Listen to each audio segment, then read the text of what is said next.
Those who remember Havana from the 50s as a clean, modern metropolis in paradise would be shocked to see it today.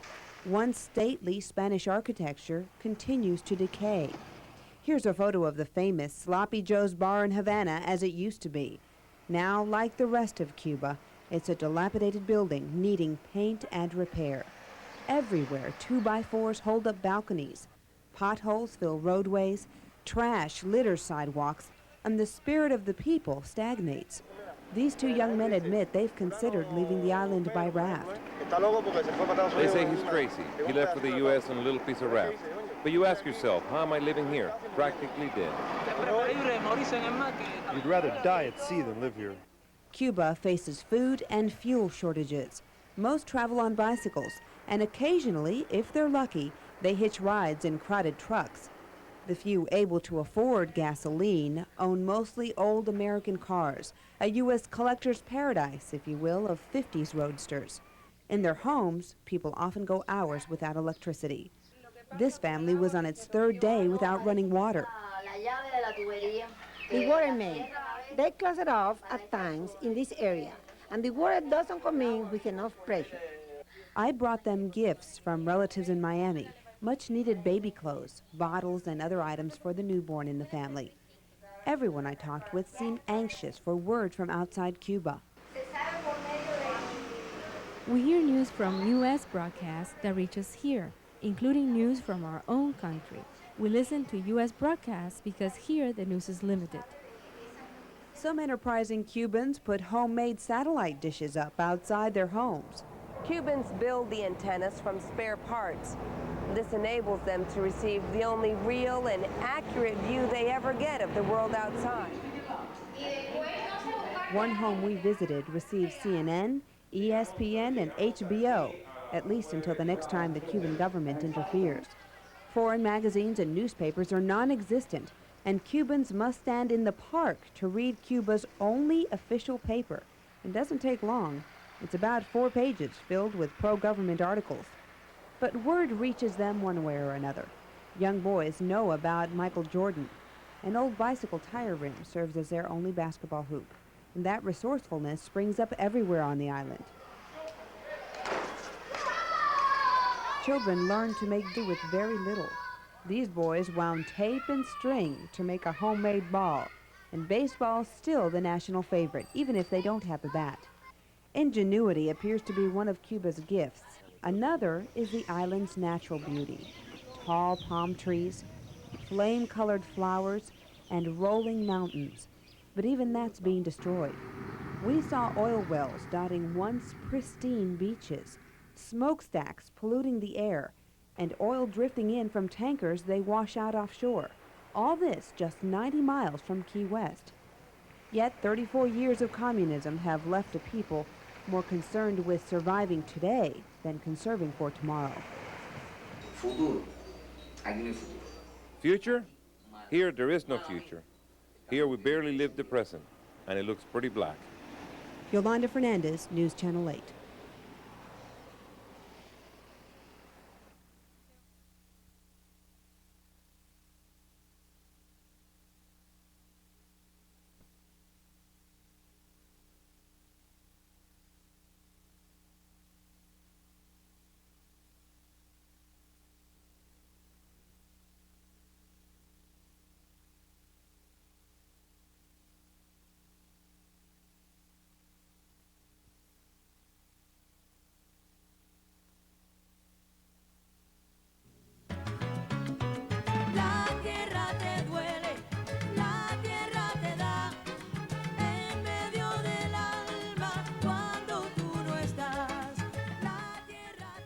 I remember it's a 3-story house with a beautiful patio, all with a nice fence all around, iron fence all around. The iron fence, most of it anyway, remains around what's left of the once stately house where Ana Crespo was born and later married. Here in Tampa, I showed Ana, her family, and friends what her childhood home looks like today. But it's destroyed. It's just ruined. Anna's first glimpse of her past since leaving Cuba 34 years ago and settling in Tampa. A longtime teacher here in the Bay Area, Anna inherited her legacy from a family of educators. Her mother and 6 brothers and sisters founded a private school in Cuba in the 1930s with 4 students. She was a pioneer in education. She had visions of what education was 20 years from what the time she was. She was a pioneer in education in Cuba. By 1959, El Instituto Edison, or the Edison Institute, was a thriving school with 3,700 students, a modern language lab, a student bank, a full orchestra, and the respect of the community. Today, it's but a shell. Broken windows, chipped paint, and crumbling walls mark 3 decades of neglect. That's the school. Oh my. Colonel Orlando Rodriguez, a former Edison student, was shocked to see the change. It's like the building completely have died. It's like if you have taken the soul away from something. While in Cuba, I spoke with Anna's 90-year-old Aunt Paulina about what happened after Castro took over in '59. I remember when they tried to nationalize the school. That made me want to cry. Someone, I don't know who, opened the storage closet and started taking out all the instruments, violins, everything, everything. Today, the Edison still houses an elementary school, about 500 students. And the schools provide students with 1 meal a day, but like this one, most schools in Cuba suffer from a supply shortage of the very basics: books, paper, and pencils. Yes, we have difficulty with study materials. Sometimes from 3 books, we can make 1 by sorting the pages. They don't have books to study. In Anna's opinion, Castro not only destroyed her mother's life's work, but also her family. During the takeover, some chose to leave. Others, like Anna's aunt and cousin, stayed behind. There was a separation of ideas first. Then it was frowned upon when someone here were right there. Not only frowned on, but risky. He says a difference of ideals splintered the family. Time helped heal those wounds, and they were eager to see the letters and photos I took them from Tampa. I asked if they'd like to send Anna and her family a message on videotape. Anna admits watching her relatives and her childhood home on video is bittersweet. I could define like a constant nostalgia of the trees, of the colors, of the beaches, of the people. It's a constant nostalgia inside of you that will never, ever go. Like the Crespo family are thousands of other Cuban families separated by 90 miles of water. 90 miles that divide 2 very different worlds. Yolanda Fernandez, News Channel 8.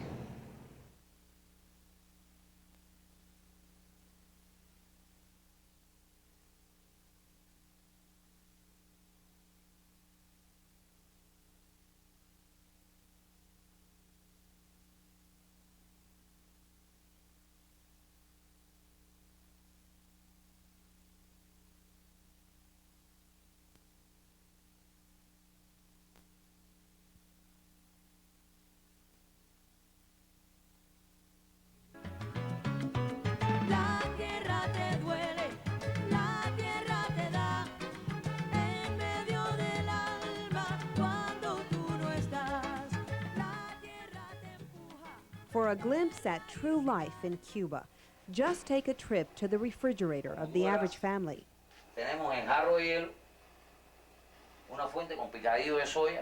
Here we have some soy burger and a pasty protein substitute. And for the rest, you can see we have pitchers of water. Pedro Lopez shows us his vegetable drawers. They contain nothing but a few lemons and stems and pieces of garlic used for seasoning. Pedro says the government provides only 1 piece of bread for Cubans to buy per person per day. I expect any day maybe they'll cut us back to a half a piece of bread per person. You never know, because this country is unpredictable. Under Castro's communism, the government controls everything on the island. Food is sold at state-run stores in carefully controlled rations. One store we visited had mostly bare shelves. except for rice, sugar, and a few cans of milk. I asked the clerk what food they'd sold this month.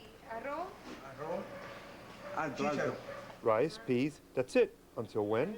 Until next month. Even the meat counter lay empty. Only a few dozen eggs left. Meat? That word has been erased from the Cuban dictionary. Pedro showed us his government ration book and how all the meat entries remain empty for his family of 4. Fish, he says, they receive just twice a month. If you do some figuring, you realize we're only going to eat for the first 18 days of the month. You have to turn to the black market. The black market is simply anyone who sells anything without government authorization. It's easy to spot if you look closely. The problem is inflated prices. 1 mango, $2 American. That may not sound like much to you and me, but it's more than the average Cuban earns in a month. Right now, the government is cracking down on the black market, but in spite of its efforts, it continues to flourish. This woman has a special license to sell tourist souvenirs. She guards her spot, shooing off anyone who might infringe on her business. Down the street, this man discreetly sells roach poison door to door. It's the same everywhere on the island. Even in rural Cuba, farmers illegally sell their goods on the side of the highway. Notice the butchered hog in the back of this scene. The need for meat and fresh vegetables is great, and townfolk would gladly buy this farm girl's fresh squash, but her father is reluctant. The farmers who do that do it secretly, and you can imagine I'm not going to look for problems. If they catch you selling, they take all you have. With a law this way, everyone is afraid. And even though they live poorly, in a farmhouse made of palm tree bark with outdoor plumbing, they manage to provide for their basic needs. The rest of the crop goes to the government. But somehow from there, it never gets back to the people who need it most. The government instead blames all food shortages on the United States embargo. I believe very personally, and this comes after analyzing and meditating on the problems we have, that our problems come not from the embargo, but the real blockade is from our own system. Obsolete, inept, that hasn't had direction in 30 years. Yolanda Fernandez, News Channel 8.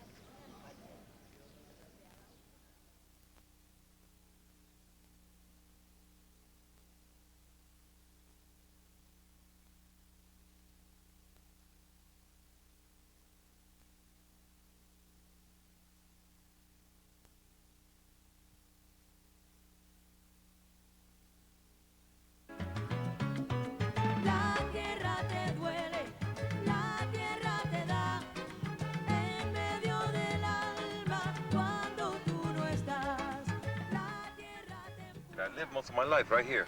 There's Nazareno, there's the Bonifacio, there's her house, there's her balcony, there's her balcony, and there's oh Jesus. The memories came flooding back to my brother, Humberto Fernandez. This is where I played every day. He was 12 years old. I was just an infant when our family fled our home in Santa Clara, Cuba. Now, 31 years later, we found the house occupied by another family. It was incredible. It was a rush. I mean, things started coming back to me that I never thought they would come back. There were some surprises inside. My family left 31 years ago, and they still have the exact same picture over the mantel that they had then. And Mother's lamp. The tile floors are still there, same tiles, same stairway, same walls, same bathroom with the same faucets that we had 30 years ago. Just older, in need of paint and repair.